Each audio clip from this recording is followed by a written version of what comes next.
sobre esse jogo com Além de o Flamengo. enquete, estamos chegando nos 2.000 likes. Já aí, chegamos nos 2.000 likes. Já chegamos? Já chegamos. Aí, tá vendo? E a pergunta aqui na enquete é se o Flamengo deve colocar o time principal contra o Vasco no Carioca, sim ou não. Quem você acha que está ganhando, Danilo? Não, esquece o Carioca. 65% não esquece o Carioca, tá todo mundo na pegada do Juca. Ah, deixa o Carioca e tal. E tem 35% que falou sim, não pode dar vexame. Essa é outra coisa que talvez o BAP vai ter que se envolver aí sobre o que deve fazer, o que não deve fazer.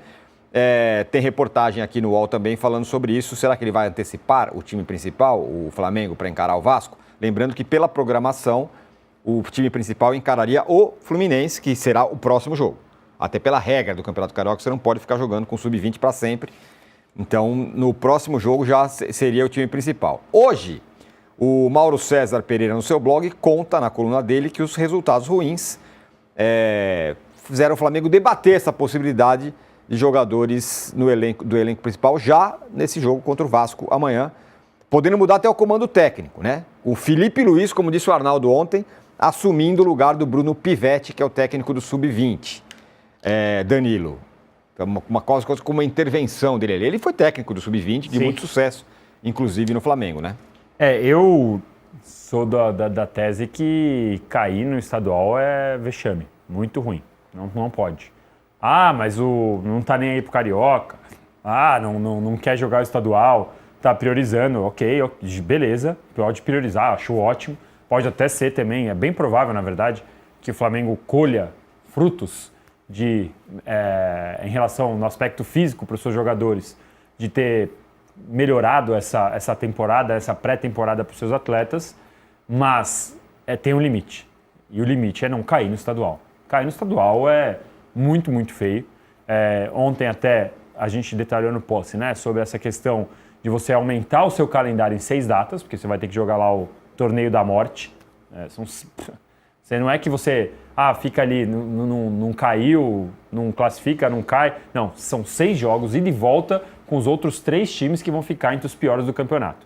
Então é muito ruim, é péssimo. Sem contar, a chance de cair é bem pequena, mas caso isso aconteça, tem a questão do vexame, que a gente não pode tirar da reta, que é torcedor ser zoado, essas coisas, que isso faz muito parte do futebol, mas mais do que isso, o 2027 do Flamengo jogando uma Série B estadual seria pavoroso. Então não pode cair, não pode correr risco, na minha opinião, e tem que ver o que vai poder fazer nas 2 rodadas que restam aí, porque acho que contra o Vasco, você alterar um planejamento tão rápido é curto, né? O jogo é amanhã, a gente já está na terça-feira, vamos ver. Mas cair não pode de jeito algum, Tirone, seria um negócio absurdo. Ó a rodada do Carioca aí na sua tela. Vai ter nesta quarta-feira Maricá e Bangu, 17 horas. 19 horas Botafogo e Volta Redonda. E aí, 21h30, Flamengo e Vasco, tal jogo, titulares ou não. Quinta-feira, Madureira e Sampaio Corrêa. 19 horas Boa Vista e Portuguesa. E às 21h30, Nova Iguaçu e Fluminense. Essa então a rodada do Carioca. Parece que a sua ideia foi aceita, Arnaldo. Felipe Luiz intervém aí nessa turma do Sub-20. Porque assim, na verdade, o risco de cair é bem pequeno, né? O problema é o Flamengo ter que encarar esse rebolo aí que tem um monte de jogo. Mas assim, se encarar, vai lá, vai passar pelos 3 piores times, vai ganhar e não vai cair. A chance de cair é muito pequena, é mais o desgaste de ter que jogar mais. É bizarro o que eu vou falar, mas o mundo ideal para o Flamengo é passar para essa fase, ter menos jogo pela frente, nem que não seja campeão, do que ter que encarar essa fase final de rebolo, que é cansativa, que deve encher o saco, mas que o Flamengo passaria fatalmente, mas só que ia gastar muitas datas, né? Nesse ano, é o cenário ideal para Palmeiras, Flamengo, São Paulo, Corinthians, né? Para os principais e para os médios hoje do futebol brasileiro, né? Passar com sequelas mínimas pelo estadual, ter menos datas e não correr riscos maiores, né? De vexame, de queda e tudo mais, né? As armadilhas do estadual do Rio são diferentes em relação a São Paulo, né? Cair é mais difícil porque tem esse rebolo. Em São Paulo é a fase classificatória, os 2 últimos caem. A fase classificatória de São Paulo é bem mais difícil. Mas o que eu acho que aconteceu aí e você pode pegar o aspecto aí, Felipe Luiz, o chefe da comissão técnica tinha que ter mais envolvimento nesse início, inclusive com supervisão, possível mescla e tal. Porque uma coisa, Tironi, é o atleta que ficou... claro que todo mundo precisa de um respiro. O técnico de futebol ele é massacrado hoje, né? Ele tem... o desgaste mental de um técnico de futebol é absurdo. Mas nesse calendário específico aí, eu acho que o Flamengo teria que ter começado já sob a supervisão do Felipe Luiz o campeonato estadual desde a primeira partida. Não que ele desde a primeira partida precisasse ir ao banco. Tem outros clubes fazendo coisas peculiares em relação a treinador nesse início de ano. Por exemplo, o Internacional é dirigido pelo Pesolano, ele dirige o time num jogo sim e num jogo não. No jogo não é o auxiliar, ele fica com o profissional treinando.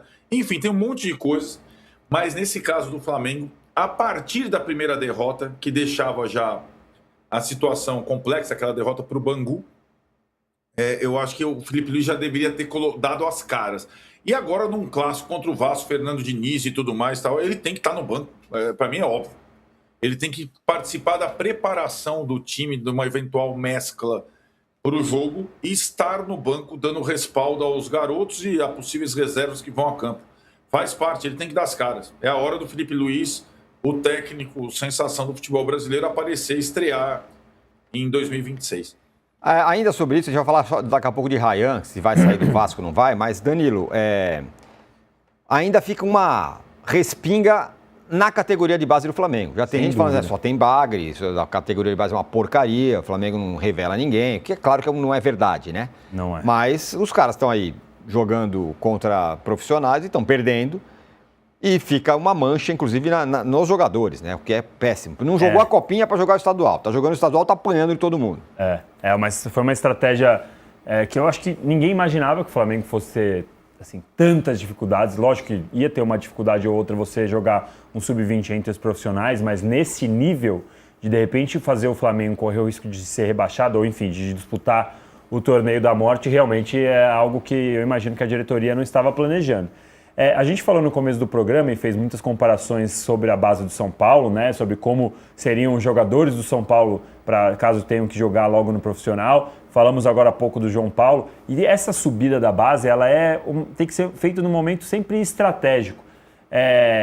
A partir do momento que o torcedor do Flamengo está ali olhando, encarando esses caras, e os caras estão tendo dificuldades normais, enfrentando um cara de 35, 34, 38 anos, cara que já rodou, que sabe catimbar, que sabe, que às vezes nem está no seu auge físico, mas como diria o Romário, sabe os atalhos do campo. Então assim, a molecada obviamente vai sofrer. E queimar é a pior coisa que o torcedor poderia fazer. Vamos lembrar, no ano passado, quando o João Vitor dá aquele recuo para o Rossi, para mim o erro foi do Rossi, mas o Boto depois nas entrevistas falou, não, o João Vitor não dá mais para jogar, porque o nível de pressão lá, sendo que o grande erro dele jogando no profissional do Flamengo foi um recuo para o Rossi, que o Rossi poderia ter resolvido de outras 35 formas, que não aquela que acabou resultando no gol. Então, é muito ruim, é o lado arriscado que tem essa estratégia do Flamengo, e eu espero que esses garotos tenham a blindagem suficiente para que eles possam continuar se desenvolvendo, porque eu tenho certeza que há talentos ali na base do Flamengo. Olha, o adversário do Flamengo é o Vasco no meio de semana no Clássico, né? E até por isso o Flamengo está vendo se vai jogar com o time titular. E o Vasco poupou no final de semana. E o Vasco poupou no final de semana justamente